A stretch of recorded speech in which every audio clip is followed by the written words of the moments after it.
Mitochondria. तो mitochondria को तभी आप देख सकते हैं अंडर द माइक्रोस्कोप जब इसको स्पेसिफिक स्टेन किया जाए, जैसे कि जेनस ग्रीन स्टेन जो होता है उससे अगर आप स्टेनिंग करेंगे तभी माइटोकॉन्ड्रिया आपको सेल में दिखाई देगी। इसको power house of the cell कहते हैं, या इसको हम लोग सेमी ऑटोनोमस सेल ऑर्गेनल भी कहते हैं। एक ये और दूसरा क्लोरोप्लास्ट, दोनों सेमी ऑटोनोमस सेल ऑर्गेनल हैं। ऐसा इसलिए कि इनके पास इनका खुद का डीएनए होता है, आरएनए होता है, राइबोसोम। हालांकि राइबोसोम 70S टाइप का होता है, तो ये खुद रेप्लिकेट कर सकते हैं और प्रोटीन सिंथेसिस कर सकते हैं अपने लिए, इसीलिए इनको सेमी ऑटोनोमस सेल ऑर्गेनल कहा जाता है। तो माइटोकॉन्ड्रिया डबल मेम्ब्रेनस स्ट्रक्चर है, 2 मेम्ब्रेन पाई जाती हैं इसमें। आउटर मेम्ब्रेन जो होती है वो स्मूथ होती है, फोल्डेड नहीं होती, जबकि इनर मेम्ब्रेन अगर आप देखेंगे तो वो फोल्डिंग बनाती है। इस फोल्डिंग को हम लोग क्रिस्टी कहते हैं। तो इसी आउटर और इनर मेम्ब्रेन का जो कंपार्टमेंटलाइजेशन होता है, कंपार्टमेंट सिस्टम होता है,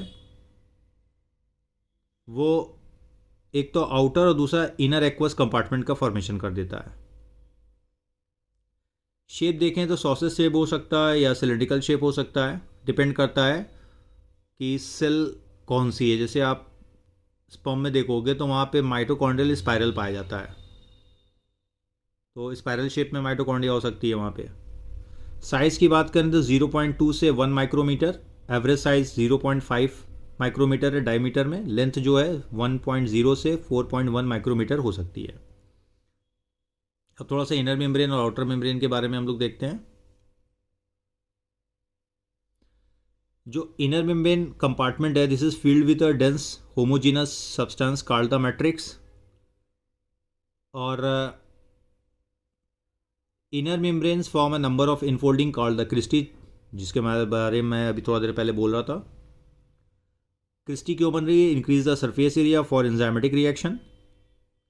on the cristae small paper pin like structure are present, जिनको हम लोग क्या बोलते हैं, F0 F1 पार्टिकल, ऑक्सीजोम या एलिमेंट्री पार्टिकल भी कहते हैं, अलग अलग नाम दिए जा रहे हैं।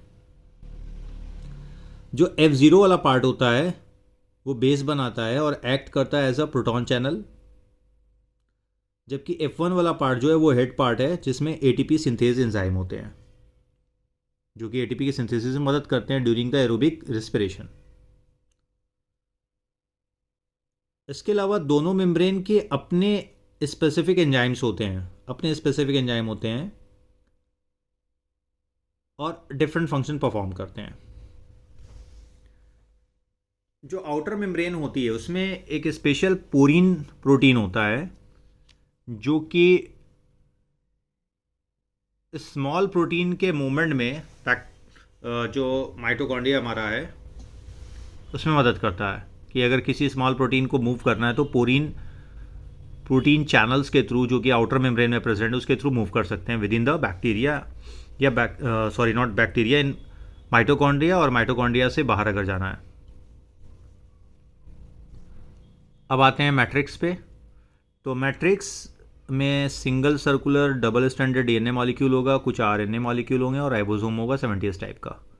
इसके अलावा मैट्रिक्स में एंजाइम्स प्रेजेंट होते हैं, ऑक्सीडेटिव डीकार्बोक्सिलेशन के, क्रेब्स साइकिल के और प्रोटीन सिंथेसिस के। इसके अलावा मेरे मुंह से बार बार बैक्टीरिया आ रहा है, mitochondria beta oxidation of fatty acid भी करता है, उसके लिए भी इसमें एंजाइम प्रेजेंट होते हैं। इसके अलावा C2 साइकिल वाली प्रोसेस फोटो रिस्पिरेशन की जो होती है, अभी आगे आप लोग पढ़ेंगे फोटोसिंथेसिस वाले चैप्टर में, वो भी यहाँ पर इन्वॉल्व होती है।